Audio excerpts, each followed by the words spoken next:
Students, in yesterday's online class, we studied scalar and vector quantities. Right? So today we will start the topic 4.2.1 of your textbook, which is position and displacement vector. So what is position vector and what is displacement vector? Both are different and both are important. See here, to describe or to represent the position of any object which is moving in the plane, we require a convenient point, say a reference, right? To describe the position of any body which is moving in this plane, we require a reference point. एक reference point होना चाहिए जिसके according में हम वो particular body जो कि movement कर रही है उसकी पोजीशन पता लगा सके। जैसे कि हम जानते हैं कि अगर कोई पर्सन रोड के ऊपर खड़ा है और 3-4 लोग अगर बस के अंदर बैठे हैं तो वो रोड के ऊपर खड़ा हुआ पर्सन को ऐसा लगेगा कि वो बस के अंदर बैठे हुए सारे के सारे मोशन में है, मतलब कि उसकी वेलोसिटी कुछ होगी, वो उसकी पोजीशन कंटिन्यूअसली चेंज हो रही है रिस्पेक्ट टू वो पर्सन जो कि खड़ा है। और अगर मैं उस पर्सन की बात करूं जो कि बस के अंदर बैठा है, तो बैठा हुआ पर्सन के लिए वो सारे पर्सन स्टेबल ही होंगे जो बस के अंदर है। ठीक है, तो मोशन जो है वो एक रिलेटिव आइडिया है, रिलेटिव होता है। क्योंकि अगर आप खड़े हुए पर्सन के पॉइंट ऑफ व्यू से देखो तो सारे के सारे मोशन में हैं, और अगर आप बस के अंदर बैठे हुए किसी भी पर्सन के रिस्पेक्ट में दूसरे पर्सन को देखोगे तो वो उसे स्टेबल दिखाई देगा। तो ये कंप्लीटली आप कहाँ से ऑब्जर्व कर रहे हो इसके ऊपर डिपेंड करता है।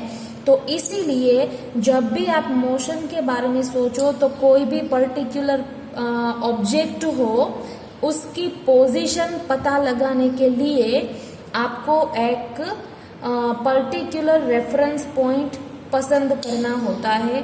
ठीक है, आपको चूज करना पड़ता है कोई एक रेफरेंस। और एक एग्जांपल दे दूं कि अगर मैं स्कूल का आपको एड्रेस पूछूं तो सभी लोग मुझे अलग अलग डायरेक्शन देंगे, क्योंकि सभी लोग स्कूल का एड्रेस अपने अपने घर के हिसाब से देंगे। कोई ये बोलेगा कि यहाँ से राइट जाना, फिर लेफ्ट जाना, फिर आ जाएगी स्कूल। कोई ऐसा बोलेगा कि सीधे सीधे चले जाओ, बस कहीं पर नहीं मुड़ना है, स्कूल आ जाएगी। तो ये क्या हुआ, सभी के लिए रेफरेंस अलग अलग है। सभी लोग अपने अपने घर को रेफरेंस मानकर मुझे स्कूल का लोकेशन बताएंगे। ठीक है, तो इसी तरह से अगर मुझे इस पॉइंट P का लोकेशन निकालना है तो मुझे एक रेफरेंस पॉइंट लेना पड़ेगा जो कि मैंने यहाँ पर लिया है X। ठीक है, अब पॉइंट जो है ये पॉइंट तो नहीं बोलेंगे लेकिन हम उसे ऑब्जेक्ट बोलेंगे। ऑब्जेक्ट कौन सा है, P। ठीक है, तो P जो ऑब्जेक्ट है उसका O के रिस्पेक्ट में अगर मुझे पोजीशन निकालना हो तो मैं क्या करूंगी, जो भी मेरा रेफरेंस पॉइंट है उसको इस P से जोड़ देंगे हम। So this way we can find the position of particular object at particular time. तो यहाँ पर मैंने एक वेक्टर ड्रॉ किया है जो कि मुझे ऑब्जेक्ट P का कोई एक पर्टिकुलर टाइम T के लिए पोजीशन बताएगा। पोजीशन वेक्टर हुआ ये P का। ठीक है, अब देखो ये किस वक्त की बात चल रही है, जब टाइम हमारा T है। क्या है टाइम T। अब क्योंकि ये ऑब्जेक्ट जो है वो स्टेबल नहीं है, इट इज इन मोशन। ठीक है, तो वो T=T टाइम पे अगर यहाँ पर है तो थोड़े समय बाद अगर आप देखोगे तो उसका पोजीशन बदल जाएगा। ठीक है, तो पोजीशन जो है वो सपोज कि वो पहले यहाँ था फिर यहाँ पर आ गया। ये कोई दूसरे टाइम की मैं बात कर रही हूँ, T=T'। ठीक है, तो इस वक्त पे वो ऑब्जेक्ट यहाँ से यहाँ पर आ गया, तो इस वक्त पर उसका जो पोजीशन वेक्टर होगा वो हम ऐसे बनाएंगे। ओ के रिस्पेक्ट में देखो तो ये हो गया उसका पोजीशन वेक्टर। क्लियर? तो इसका मतलब हम यहाँ से ऑब्जर्व कर रहे हैं, पहले वो यहाँ पर था और फिर वो यहाँ पर गया। तो ओ से पी को क्या बोलेंगे? उस ऑब्जेक्ट का पोजीशन वेक्टर बोलेंगे। तो ओ पी जो है वो क्या है? इट इज पोजीशन वेक्टर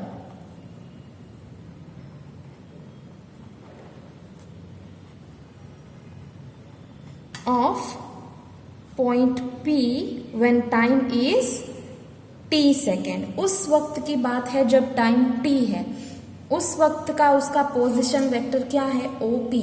अगर मैं इस पोजीशन वेक्टर को R नाम दे दूं तो ये मेरे लिए हो जाएगा वेक्टर R। तो मैं यहाँ पर लिख रही हूँ, ये है वेक्टर R जो कि पॉइंट P की पोजीशन बताता है हमें t equal to t time के ऊपर।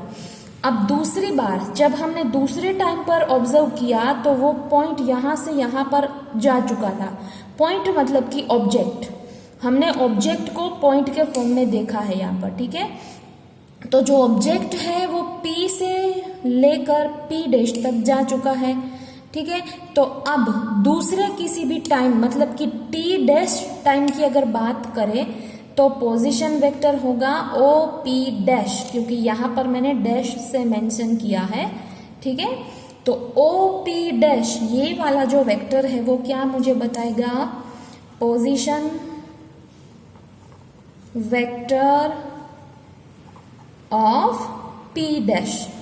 कब? जब हमारा टाइम हो T डैश, मतलब कि कोई दूसरे टाइम की बात हो रही है। अगर मैं इस वेक्टर को R डैश नाम दे दूं तो ये हो जाएगा R डैश। क्लियर? तो पोजीशन वेक्टर किसे बोलते हैं? कोई भी एक रेफरेंस पॉइंट के रेफरेंस में हमें जो भी ऑब्जेक्ट है उसका पोजीशन निकालना है। वो वेक्टर जो उसकी पोजीशन देगा हमें, उसे हम पोजीशन वेक्टर बोलेंगे, ठीक है। और एक बात, वो ऑब्जेक्ट P पर था इनिशियली और बाद में चला गया P डैश पर। तो अगर मैं ये P एंड P डैश को जोड़ दूं इस तरह से, ठीक है, तो क्या मैं ऐसा बोल सकती हूँ कि ऑब्जेक्ट ने यहाँ से लेकर यहाँ तक डिस्प्लेसमेंट किया है। डिस्प्लेसमेंट का मतलब क्या होता है? पर्टिकुलर टाइम में उसकी पोजीशन में हो रहा चेंज, उसकी पोजीशन में कितना चेंज आया, वो होगा हमारे लिए डिस्प्लेसमेंट। तो अगर मैं P से P डैश तक की लाइन खींचूं और यहाँ पर मैं वेक्टर बना दूं तो ये मुझे मिला डिस्प्लेसमेंट वेक्टर, जो कि क्या है? P डैश, यहाँ पर लिखा है P dash.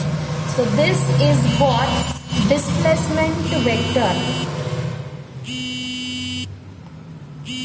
Displacement vector, right. अगर उसे कोई नाम दे दिया जाए तो आप लिख सकते हो नाम भी यहाँ पर, लेकिन फिलहाल मैं इसे कोई नाम नहीं दे रही हूँ। तो P डैश हमारे लिए होगा डिस्प्लेसमेंट वेक्टर, ठीक है। अब डिस्प्लेसमेंट वेक्टर के बारे में एक लाइन लिखी है यहाँ पर, displacement vector is the straight line joining the initial and final position. ये है उसके लिए डेफिनेशन। इनिशियल पोजीशन से लेकर फाइनल पोजीशन तक अगर मैं लाइन करूँ, ज्वाइन करूँ इसे, तो जो भी मुझे मिल रहा है वो क्या है? Displacement vector. Okay, magnitude of displacement is either less और equal to the path length of an object between two points. ये हम ऑलरेडी इसके पहले वाले चैप्टर में पढ़ चुके हैं कि जो भी डिस्प्लेसमेंट है उसकी जो वैल्यू है वो या तो डिस्टेंस से इक्वल होगी या तो उससे कम होगी, ज़्यादा कभी नहीं होगी। उसके लिए मैं यहाँ पर एक्सप्लेन करती हूँ। देखो, वापस से मैं डायग्राम बनाती हूँ। ये मेरा एक प्लेन है जिसके अंदर पॉइंट P जो है वो अपनी पोजीशन बदल रहा है। ये हो गया मेरा plane, y axis, x axis, and ये हो गया रेफरेंस पॉइंट O। अब पॉइंट P यहाँ पर है, कब? जब हमारा टाइम है T। पॉइंट P ना पहले इधर गया, फिर इधर गया, फिर इधर मुड़ा और फिर यहाँ पर आया, तो यहाँ पर रुक गया। ठीक है, ध्यान से देखो। तो उसने ना ट्रैवलिंग कहाँ से कहाँ किया, देखो इतने सारे पाथ पे उसने ट्रैवल किया है। तो अगर मुझे डिस्टेंस निकालना हो तो सपोज कि ये पहले 2 मीटर गया, फिर यहाँ उसने 3 मीटर तक डिस्टेंस कवर किया, फिर ये 1 मीटर हुआ, फिर ये आधा मीटर हुआ, तो यहाँ पर रुका हुआ है। तो अगर मैं इसको ऐड करूँगी तो वो मुझे देगा डिस्टेंस।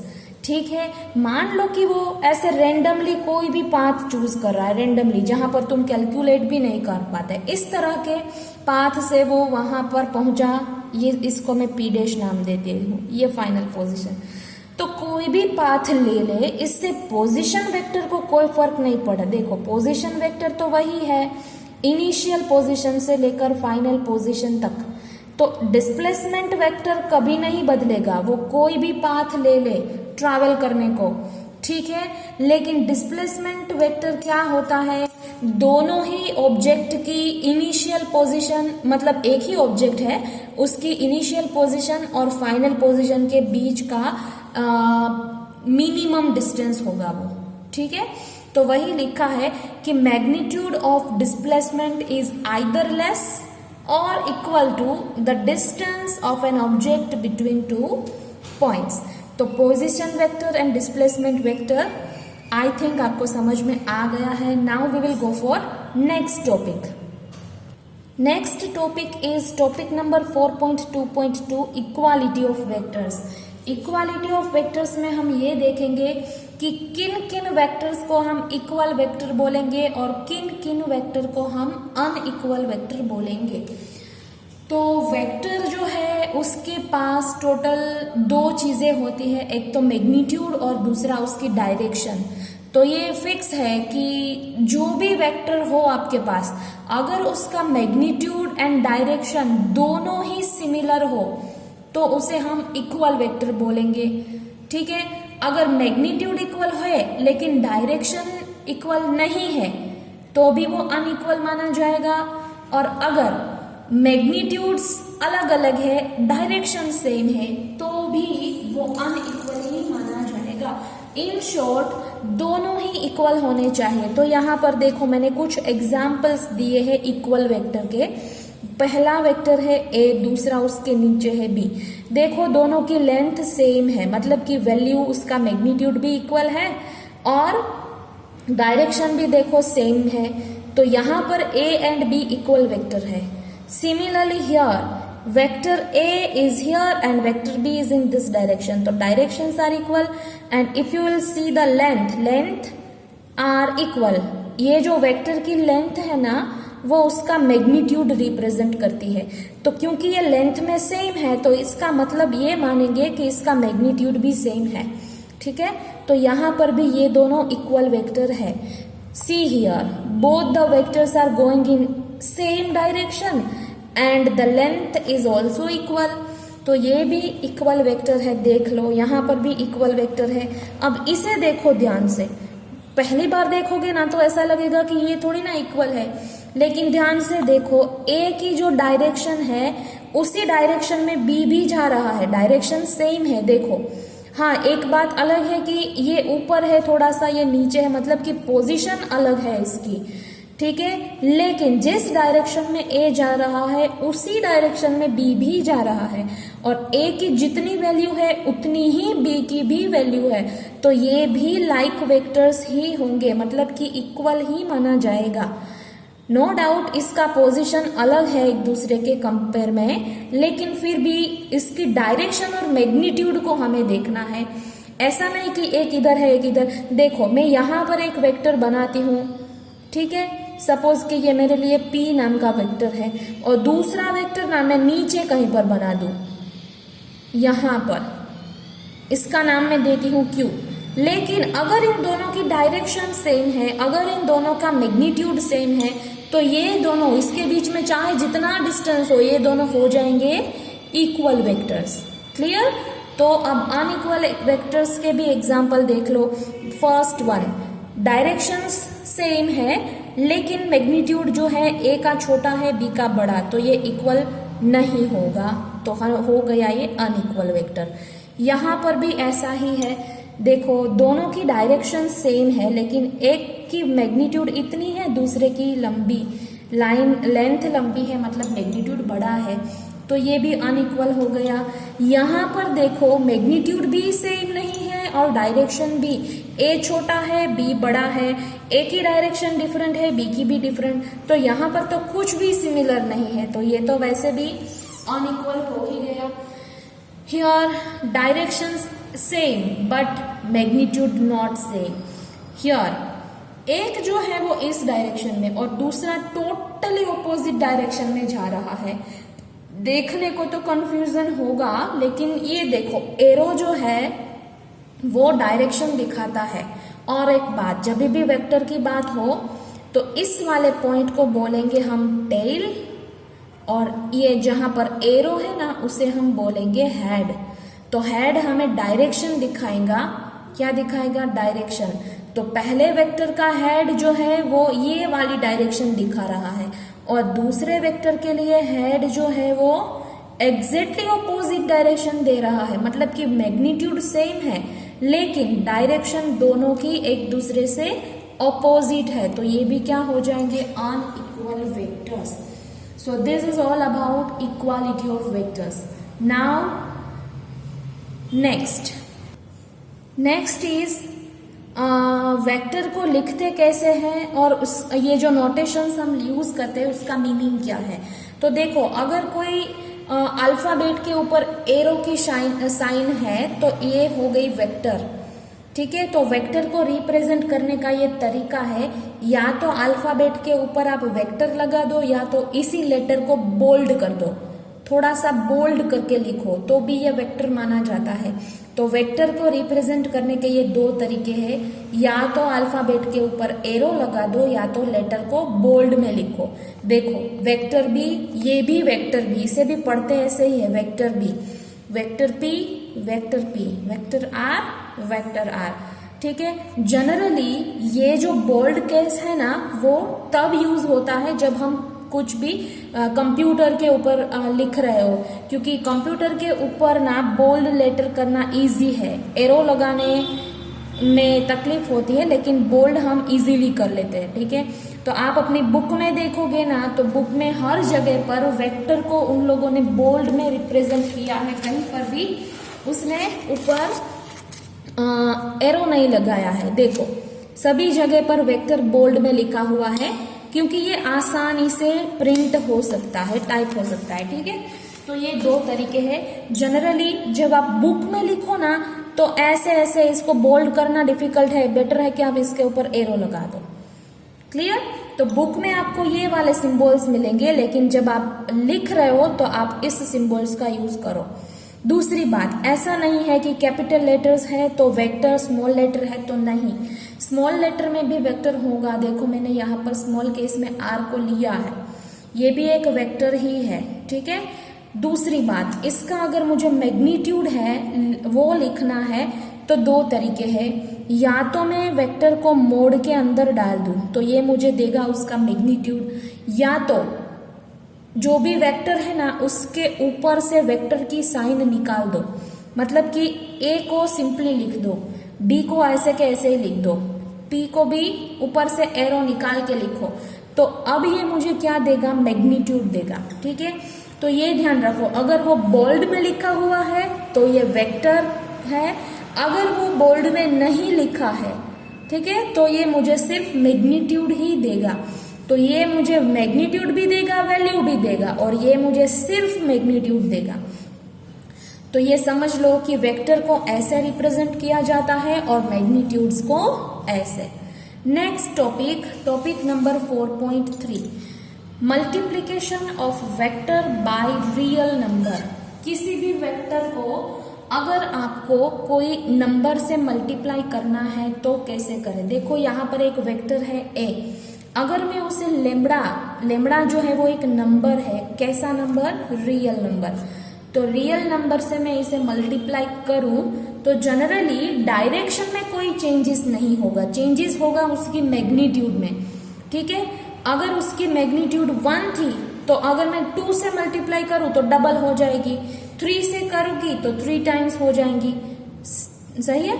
तो जिस भी नंबर से आप वेक्टर को मल्टीप्लाई करते हो, देखो क्योंकि ये नंबर है तो ये तो नंबर ही है और ये वेक्टर है तो इसके पास नंबर भी है एंड डायरेक्शन भी है। तो मल्टीप्लाई जब करोगे तो नंबर का नंबर के साथ मल्टीप्लिकेशन होगा, डायरेक्शन में कोई चेंजेस नहीं होगा। ठीक है। तो देखो यहाँ पर लेमड़ा को अगर मैंने ए से मल्टीप्लाई किया तो मैग्नीट्यूड ये मिलेगा लेमड़ा इंटू ए। नोटेशन को ध्यान से देखो, लेमड़ा के साथ मैंने ए लिखा हुआ है, वो बोल्ड लेटर में नहीं है और उसके ऊपर एरो भी नहीं है, मतलब कि ये मैग्नीट्यूड रिप्रेजेंट कर रहा है। तो लेमड़ा को मैग्नीट्यूड से मल्टीप्लाई करो। सेम थिंग दूसरे नोटेशन में ऐसे भी लिखो, लेमड़ा को मॉड्यूलस, यहाँ पर मोड लगा दिया, ये भी हो गया मैग्नीट्यूड, और ऐसे भी लिख सकते हो मोड के अंदर दो। तो ये तीनों ही मैग्नीट्यूड रिप्रेजेंट कर रहा है। क्लियर। नीचे दूसरा एग्जांपल है, कोई बी नाम के वेक्टर को मैं एम से मल्टीप्लाई करूं तो एम को वेक्टर की मैग्नीट्यूड से मल्टीप्लाई किया तो एम इंटू बी। दूसरा तरीका है M into modulus of vector B, और तीसरा तरीका है दोनों को मोड के अंदर डाल दो। ठीक है। हाँ, और एक बात, अगर जिस नंबर से आप मल्टीप्लाई कर रहे हो वो नंबर नेगेटिव हुआ तो माइनस लेमड़ा है, तो इसका मतलब करना तो हमें ऐसे ही है, बस माइनस की साइन आगे आ जाएगी क्योंकि वो नेगेटिव है। तो जैसे कि एक एग्जांपल दूं मैं कि मैं एक मेरे पास वेक्टर है, उसको मैं मल्टीप्लाई कर रही हूँ कोई नेगेटिव नंबर से। सपोज देखो ये वेक्टर है ए, हाँ नीचे दो एग्जांपल ऑलरेडी दिए हुए, देखो ए है, उसको मैं 2 से मल्टीप्लाई कर रही हूँ तो देखो चेंजेस क्या है, ए की जो वैल्यू है वो डबल हो गई, देखो लेंथ बढ़ गई उसकी, डबल हो गई। ठीक है। डायरेक्शन में कोई चेंज नहीं हुआ, वही डायरेक्शन में जा रहा है, लेकिन 2 से मल्टीप्लाई करने से वो डबल हो गया 2a। समझे। और ये देखो यही वेक्टर को अगर मैं -2 से मल्टीप्लाई करूं तो क्या हो रहा है, डबल भी हो गया, और क्योंकि माइनस हुआ तो मैंने यहाँ पर डायरेक्शन ऑपोजिट कर दी। हाँ, मैंने बोला था कि डायरेक्शन नहीं बदलेगी, ठीक है, लेकिन नंबर नेगेटिव है मतलब कि वो ऑपोजिट डायरेक्शन ही देगा। क्लियर। तो इस केस में डायरेक्शन ऑपोजिट हो रही है, बाकी इसका मतलब ये नहीं है कि डायरेक्शन बदल जाएगी। सही है। Now we will go for next. ये तो हुई वेक्टर के साथ कोई नंबर के मल्टीप्लिकेशन की बात। अगर मैं फिजिकल क्वांटिटी की बात करूं तो हमें पता है वेलोसिटी क्या है, डिस्प्लेसमेंट अपॉन टाइम। यहाँ पर वेलोसिटी वेक्टर क्वांटिटी है, डिस्प्लेसमेंट भी वेक्टर है, और टाइम जो है वो स्केलर क्वांटिटी है। ठीक है। तो अगर मुझे डिस्प्लेसमेंट का फॉर्मूला निकालना हो तो मैं v इंटू टी करूंगी, तो displacement equals to T into V. यहाँ पर ध्यान से देखो ना, तो t जो है वो स्केलर क्वांटिटी है और v जो है वो वेक्टर क्वांटिटी है। तो यहाँ पर एक स्केलर क्वांटिटी का मल्टीप्लिकेशन एक वेक्टर के साथ हो रहा है। ठीक है। तो यहाँ पर वही रूल लगेगा जो कि हमने अभी देखा, लेमड़ा m, वही ये जो t है वो एक नंबर के जैसे ही बिहेव करेगा जो कि इस वेलोसिटी के मैग्नीट्यूड के साथ मल्टीप्लाई होगा, इसकी डायरेक्शन में कोई चेंज नहीं होगा। और रही बात साइन की, तो हम जानते हैं कि टाइम कभी नेगेटिव नहीं होता, तो माइनस तो यहाँ पर कभी नहीं आएगा, तो ऐसा कभी नहीं होगा कि ये माइनस में हो जाएगा। ठीक है। टाइम नेगेटिव पॉसिबल ही नहीं है। तो ये हो गई इस तरह की फिजिकल क्वांटिटी की बात, जहां पर एक स्केलर क्वांटिटी है और दूसरी vector. The dimensions of displacement is the product of the dimensions of T and velocity v। मतलब क्या बोला है, सेकेंड चैप्टर में हमने डायमेंशनल एनालिसिस में पढ़ा था हमने कि क्योंकि ये फिजिकल क्वांटिटी है तो इसके पास उसके पर्सनल डायमेंशंस होंगे। देखो ये टाइम है तो टाइम का डायमेंशन क्या है, m0 l0 t1, और क्योंकि ये वेलोसिटी है तो वेलोसिटी का डायमेंशन क्या होगा, m1 l0 नहीं m0 l1 t-1। ये हो गया वेलोसिटी का डायमेंशन। तो जब भी आप मल्टीप्लाई करोगे इन दो फिजिकल क्वांटिटी को, तो जो नई क्वांटिटी बन रही है उसका डायमेंशन निकालो, तो ये दोनों डायमेंशंस भी मल्टीप्लाई होंगे। ठीक है, तो चलो मैं इसे मल्टीप्लाई कर दूं। m0 इंटू m0 तो m0 ही रहेगा, l0 इंटू l1 तो क्या हो जाएगा, ये जब मल्टीप्लाई कर रहे हो तो एडिशन होगा ना पावर का, तो l की पावर 1 और यहाँ पर t की 1 एंड -1 तो t की पावर 0 हुई। तो ये हमें मिला डिस्प्लेसमेंट का डायमेंशन। देखो, तो यही लिखा है कि जब भी आप कोई वेक्टर क्वांटिटी को स्केलर क्वांटिटी के साथ मल्टीप्लाई कर रहे हो तो उसके डायमेंशंस भी मल्टीप्लाई होंगे। Clear? Now next topic is addition and subtraction of vectors. This is most and most important topic of this chapter. Addition करना है हमें दो वेक्टर्स का या तो दो से ज्यादा वेक्टर्स का। जैसे कि मैंने कल बताया था कि स्केलर का जो एडिशन है ना वो जनरली एरिथमेटिक ऑपरेशंस को फॉलो करता है। जिस तरह से दो नंबर्स ऐड होते हैं, दो नंबर्स सब्ट्रैक्ट होते हैं, वही रूल स्केलर के लिए है। देखो यहाँ पर ये कल का है, ठीक है, लेकिन वेक्टर के लिए ऐसा नहीं है। वेक्टर के लिए आप 8 में 6 ऐड करो तो 14 भी आ रहा था, 2 भी आ रहा था, 10 भी आ रहा था। तो एक ही वेक्टर को ऐड कर रहे हो लेकिन हर बार अलग अलग आंसर आ रहा है। ठीक है, तो वेक्टर होने की दो कंडीशन है। उसके बाद तीसरी भी एक कंडीशन है कि they should obey the vector law of addition. Vectors जो होते हैं उसे vector law of addition follow करना पड़ता है। स्केलर जो है वो किस लॉ के अकॉर्डिंग ऐड होते हैं? एरिथमेटिक ऑपरेशंस के लॉ से। मतलब कि जैसे आप सिंपल नंबर को ऐड कर रहे हो वही रूल होता है स्केलर के लिए, लेकिन वेक्टर के लिए उसका खुद का रूल है जिसे हम बोलेंगे वेक्टर लॉ ऑफ एडिशन। तो यही जो वेक्टर लॉ ऑफ एडिशन है वो अब हम समझें।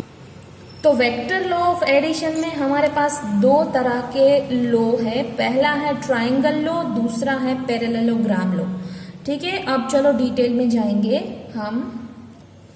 ये देखो, here I had drawn 2 vectors. ये पहला वेक्टर है A, ये दूसरा वेक्टर है B, राइट। अब हम करेंगे इसका एडिशन ट्राइंगल मेथड से, और उसका दूसरा भी एक नाम है head to tail method. Triangle method बोलो या तो हेड टू टेल मेथड बोलो, दोनों का मीनिंग एक ही होता है। अब क्यों हम इसे हेड टू टेल बोलते हैं और क्यों हम इसे ट्राइंगल, चलो देखते हैं। सबसे पहले तो दो वेक्टर यहाँ पर जो मैंने लिए हैं उसको हेड टू टेल मतलब एक के हेड के ऊपर दूसरे की टेल को अरेंज करो, उस तरह से पूरे वेक्टर्स को अरेंज करना है। तो सबसे पहले मैंने क्या किया, जो A वाला वेक्टर है उसे उठाकर यहाँ पर रख दिया।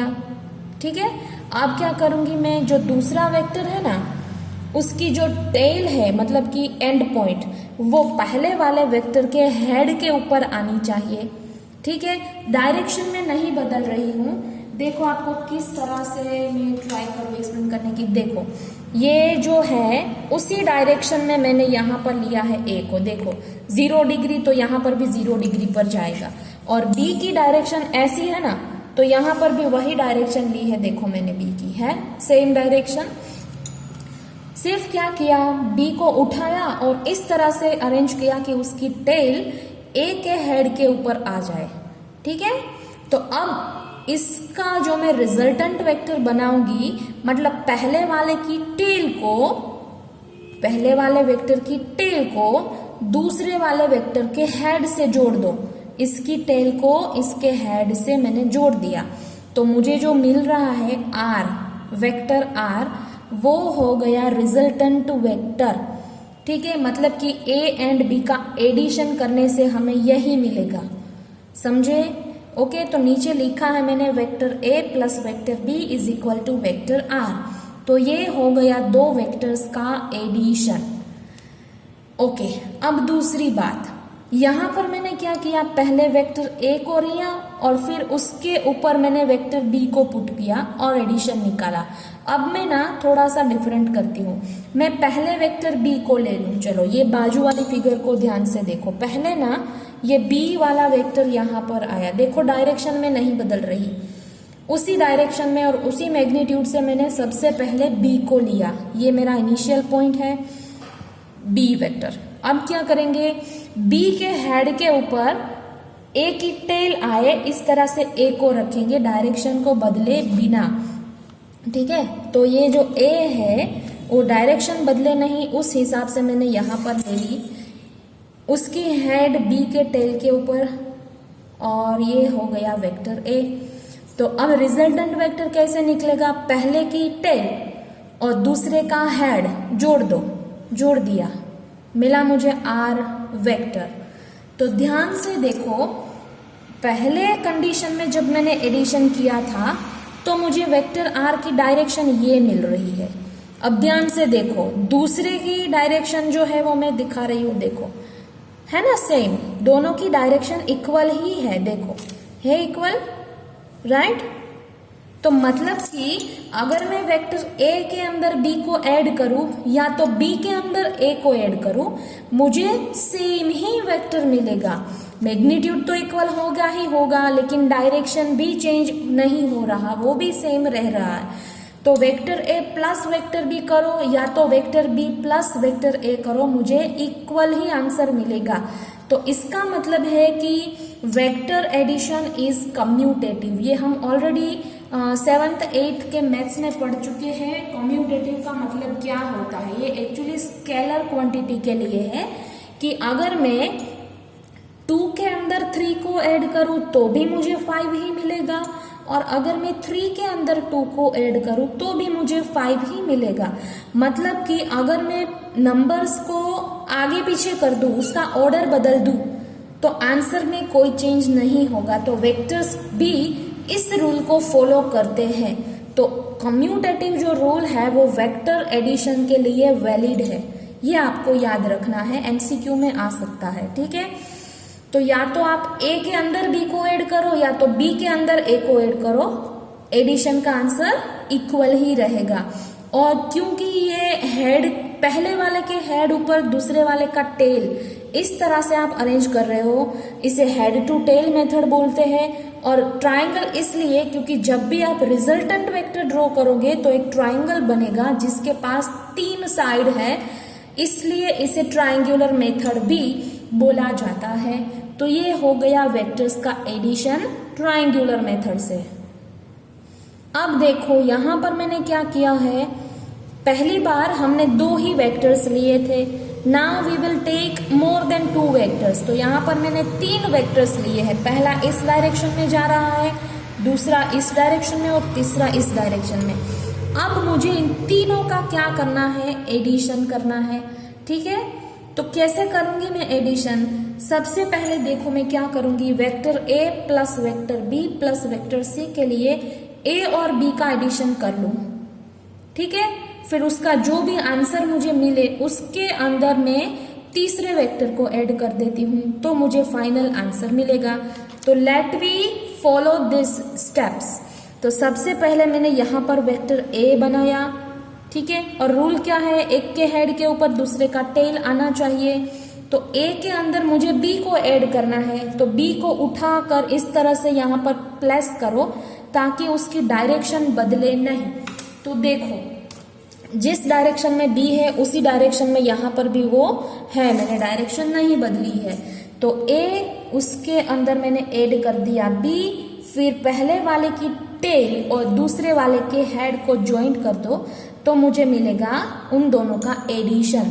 तो ए प्लस बी का एडिशन क्या मिला मुझे, आर डैश मिला, ठीक है। तो वो मैंने यहाँ पर लिखा है। अब क्या करना है, उसका जो रिजल्ट मिला उसके अंदर मुझे ये सी ऐड करना है। तो आर डैश उसे मैंने उठाकर यहाँ पर ड्रॉ किया है, वापस से डायरेक्शन चेंज नहीं की है। अब उसके ऊपर सी को पुट किया है क्योंकि मुझे इसके अंदर सी ऐड करना है, सी की जो डायरेक्शन है ये भी वही है। तो आर डैश के अंदर अगर आप सी को ऐड करोगे तो रिजल्टेंट वेक्टर कैसे निकलेगा, पहले वाले की टेल दूसरे वाले का हेड, दोनों को ज्वाइंट कर दो और डायरेक्शन यहीं पर आएगी जहां पर हेड है वहीं डायरेक्शन मिलेगी। तो ये हो गई रिजल्टेंट वेक्टर की डायरेक्शन। इसे मैं बोलूँ आर, फाइनल आंसर। तो आर डैश में अगर मैंने सी को ऐड किया तो मुझे वेक्टर आर मिला, ये हो गया फाइनल आंसर। ठीक है, तो A plus B plus C, vector A plus vector B plus vector C का आंसर क्या मिला मुझे? Vector R. तो इस तरह से होता है एडिशन अगर दो से ज्यादा वेक्टर्स हो। अगर और भी एक वेक्टर दे दिया जाए, फोर्थ वेक्टर, तो क्या करोगे? जो इसका आंसर है उसमें वापस से उस फोर्थ वेक्टर को ऐड कर दो। तो ये वेक्टर है उसे उठाकर ड्रॉ करो और उसमें चौथा वेक्टर जो भी है वो यहाँ पर पुट करो और वापस से रिजल्टेंट निकालो। इस तरह से वेक्टर्स का होता है एडिशन। ओके, अब हम पढ़ेंगे एक रूल। क्या रूल है? देखो मैंने क्या किया है, पहले ना वेक्टर ए ड्रॉ किया, फिर इसकी हेड के ऊपर वेक्टर बी की टेल आए उस हिसाब से मैंने वेक्टर बी को अरेंज किया, जैसे कि यहाँ पर किया था, ए इसके ऊपर बी। अब बी की जो हेड है ना, इसके ऊपर वेक्टर सी की टेल आए, इस तरह से सी को एक साथ तीनों का एडिशन कर रही हूं मैं, ताकि ये अलग अलग ना करना पड़े। ठीक है, तो ए फिर उसके ऊपर बी और बी के ऊपर सी, डायरेक्शन ना बदले, ये हमें ध्यान रखना है खास। तो जब भी आप इस तरह का एडिशन करोगे तो अब मैं रिजल्टेंट वेक्टर कैसे निकालूंगी? पहले वाले की टेल और आखिरी वाले का हेड जोड़ दो, जोड़ दिया तो देखो ये मुझे वही मिला जो यहाँ मिल रहा है, आर। मैग्नीट्यूड भी वही है, डायरेक्शन भी वही है। तो दो बार करने की बजाय एक ही बार करने से भी मुझे आर मिल गया। तो इस तरह से भी आप कर सकते हो, इसीलिए ये वाली method head to tail method बोली जाती है। एक के हेड के ऊपर दूसरे की टेल आनी चाहिए। क्लियर? और एक बात देखो, अगर मैं ए वाले का टेल बी वाले के हेड से जोड़ दूं, ये डॉट से मैंने बनाया, डैश डैश वाली लाइन से, तो ये मुझे ए एंड बी का एडिशन देगा, जो कि यहाँ पर है हमारे पास। ए की टेल और बी का हेड अगर मैं जोड़ दूं तो क्या मिलेगा मुझे? ए प्लस बी मिलेगा। तो इनडायरेक्टली मैंने क्या है, देखो ये ए प्लस बी वेक्टर हुआ, फिर उसके हेड के ऊपर सी की टेल आ रही है। ध्यान से देखो, ए प्लस बी वेक्टर जो है उसके हेड के ऊपर सी की टेल है। ठीक है, तो मैंने इनडायरेक्टली ए प्लस बी के अंदर सी को ऐड किया है, तो ये क्या मिला मुझे? ए प्लस बी प्लस सी मिला। ठीक है, मैं एसोसिएटिव प्रॉपर्टी एक्सप्लेन कर रही हूँ। देखो, तो पहले मैंने क्या किया, ए प्लस बी किया, जो कि मुझे ये मिला, और फिर उसके अंदर सी को जोड़ा तो मुझे आर मिला। अब क्या करेंगे हम? पहले बी प्लस सी करते हैं। चलो, तो बी कहाँ पर है? यहाँ पर। ध्यान से देखो, बी इज हियर, राइट। अब बी की टेल को सी के हेड से अगर मैं जोड़ू तो मुझे बी प्लस सी मिलेगा ना। रूल तो यही है कि पहले वाले की टेल और दूसरे वाले का हेड उसे जोड़ दो। तो देखो मैंने जोड़ दिया, तो यहाँ पर इस डायरेक्शन में मुझे क्या मिलेगा? Vector B plus vector C मिलेगा। ठीक है, ए को भूल जाओ थोड़ी देर के लिए, क्या कर रही हूं मैं? सिर्फ बी प्लस सी कर रही हूँ, ये भूल जाओ। तो बी वेक्टर है, उसके अंदर सी को ऐड करना है, तो बी की टेल और सी का हेड जोड़ दो, तो ये मुझे बी प्लस सी वेक्टर मिला। अब क्या करना है? यहाँ पर ऑलरेडी ए वेक्टर है, देखो, तो हम ये बोले कि ए वेक्टर का जो हेड है ना, उसी पर बी प्लस सी की टेल आ रही है। देखो, तो बी प्लस सी यहाँ से शुरू हो रहा है, यहाँ खत्म, यहाँ पर उसका हेड है। तो मतलब पहले वाले वेक्टर का टेल और दूसरे वाले वेक्टर का हेड जोड़ दो, तो यही मिलेगा मुझे। देखो, यही मिलेगा मुझे, जो कि मुझे ए प्लस बी प्लस सी मिला। तो पहले मैंने बी प्लस सी निकाला और फिर उसके अंदर ए को ऐड किया, तो भी मुझे आर ही मिल रहा है आंसर। समझे? तो एसोसिएटिव प्रॉपर्टी क्या बताती है कि आप ए प्लस बी करो और बाद में सी को ऐड करो, या तो बी प्लस सी करो और बाद में ए को ऐड करो। दोनों ही कंडीशन में आपको सेम ही आंसर मिलेगा। मतलब कि वेक्टर एडिशन जो है वो कम्यूटेटिव प्रॉपर्टी तो फॉलो करता ही है, साथ ही साथ वो एसोसिएटिव प्रॉपर्टी भी फॉलो करता है। क्लियर? तो वेक्टर्स का जो एडिशन है वो कम्यूटेटिव प्रॉपर्टी भी फॉलो करेगा और एसोसिएटिव प्रॉपर्टी भी फॉलो करेगा। So that's all about addition. Now we will go for next. Next is null vector और जीरो वेक्टर। तो नल वेक्टर किसे बोलते हैं? नल मतलब जिसकी मैग्नीट्यूड जीरो हो, इसलिए उसे जीरो वेक्टर भी बोलते हैं। तो ये मैंने ऑलरेडी कल भी एक्सप्लेन कर दिया था, ये एग्जांपल लिया था। देखो अगर यहाँ पर एक बॉल है, क्या है? बॉल। एक लड़का उसे इस तरफ खींच रहा है, दूसरा उसे इस तरफ खींच रहा है, एग्जैक्टली ऑपोजिट डायरेक्शन में खींच रहा है दोनों। पहला जो है ना, उसके ऊपर 5 न्यूटन का फोर्स लगा रहा है लेकिन इस डायरेक्शन में। दूसरा लड़का भी उसके ऊपर सेम ही मैग्नीट्यूड मतलब 5 न्यूटन का ही फोर्स लगाएगा लेकिन इस डायरेक्शन में। तो रिजल्ट क्या निकलेगा? बॉल वहीं के वहीं रहेगा, वो किसी भी डायरेक्शन में नहीं जा पाएगा क्योंकि एक का फोर्स दूसरे के फोर्स को कैंसिल कर देगा। ठीक है? तो इन अल्टीमेटली बॉल के ऊपर फोर्स जो लग रहा है वो जीरो है, राइट? तो यहां पर बॉल विल रिमेन स्टेबल क्योंकि रिजल्टेंट फोर्स क्या है? Zero. Ball will remain stable because resultant force is zero. तो वेक्टर्स का भी ऐसा ही है। देखो एक वेक्टर इस डायरेक्शन में है, उसके सेम मैग्नीट्यूड का वेक्टर नीचे ले लो लेकिन डायरेक्शन ऑपोजिट बना दो। तो अगर इस वाले वेक्टर के अंदर मैं इसे ऐड कर दूं तो क्योंकि दोनों की डायरेक्शन एग्जैक्टली ऑपोजिट है तो इसका एडिशन होगा जीरो। क्योंकि ये वेक्टर ए है तो ये हो जाएगा ऑपोजिट मतलब कि माइनस ए। तो ए के अंदर में माइनस ए को ऐड करूं तो हो जाएगा जीरो। तो इसे बोलते हैं नल वेक्टर या तो जीरो वेक्टर। अब जीरो वेक्टर के कुछ प्रॉपर्टीज भी है जो नीचे लिखी हुई है। पहली प्रॉपर्टी, किसी भी वेक्टर के अंदर आप जीरो को ऐड करो तो कोई फर्क नहीं पड़ेगा, वो ए ही रहेगा, मतलब कि वेक्टर ए ही रहेगा। अगर जीरो से किसी भी स्केलर क्वांटिटी को मल्टीप्लाई किया जाए तो हम जानते ही है, जीरो को किसी भी नंबर के साथ आप मल्टीप्लाई करो, मतलब कि कोई भी वेक्टर है ना उसके मैग्नीट्यूड से मल्टीप्लाई करो। वेक्टर के पास तो दो क्वांटिटी है, मैग्नीट्यूड भी है और डायरेक्शन भी।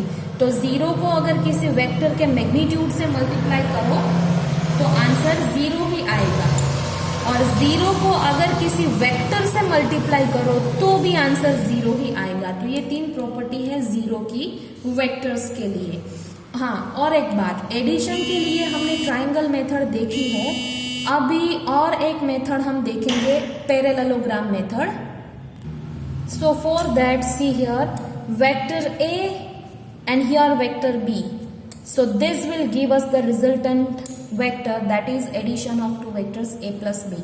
This we already studied in triangular method, right? Now we will go for parallelogram method.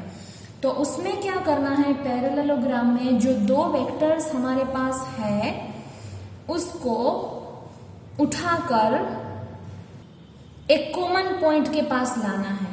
क्या करना है, दोनों को उठाकर एक कॉमन पॉइंट के ऊपर ला दो। तो देखो वेक्टर ए जो है वो यहाँ है, वेक्टर बी यहाँ, दोनों को इस कॉमन ओरिजिन के ऊपर रख दिया मैंने, दोनों की टेल को जोड़ दिया, एक साथ कर दिया टेल्स को। ठीक है, एक इधर जा रहा है एक इधर जा रहा है। अब हमें निकालना है इसका एडिशन।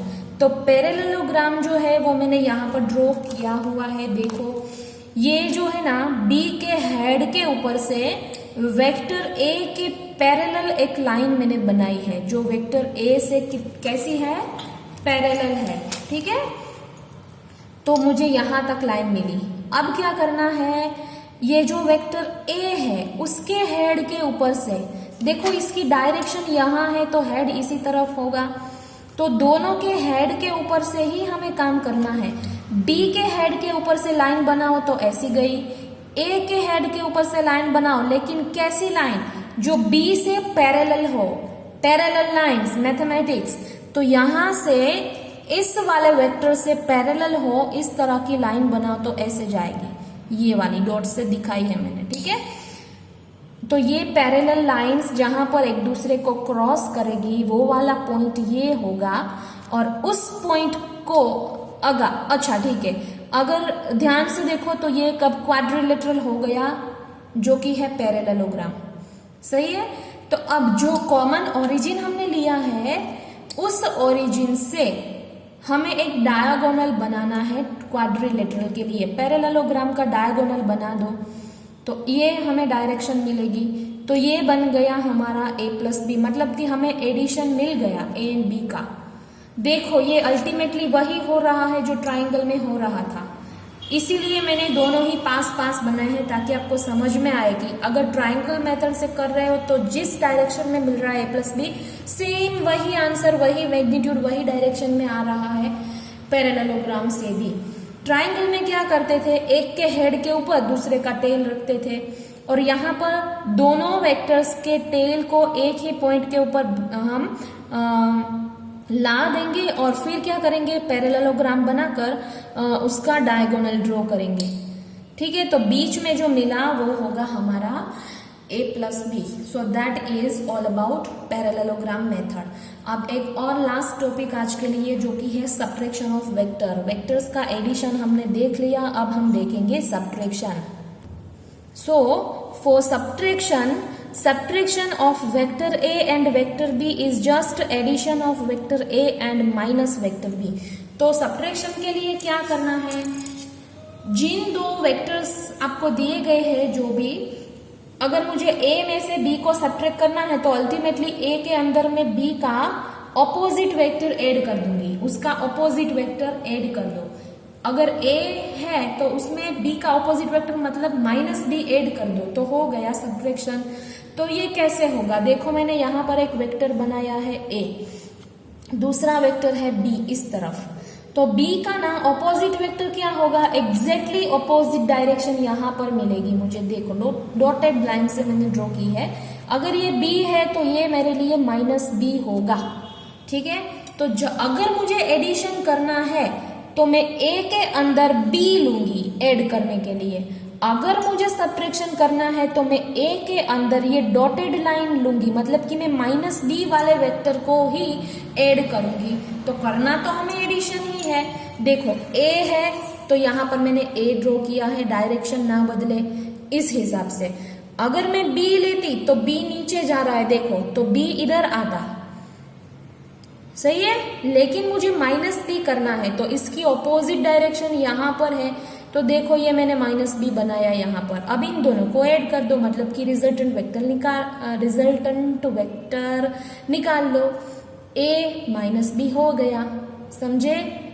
तो इसी तरह से होता है वेक्टर्स का सब्ट्रैक्शन, और कुछ नया नहीं है, करना एडिशन ही है, बस हमें दूसरे वाले वेक्टर का ऑपोजिट वेक्टर ले लेना है। सो यहाँ पर आपका topic number 4.4 addition and subtraction of vector over. Now next topic we will learn in next lecture. Thank you so much.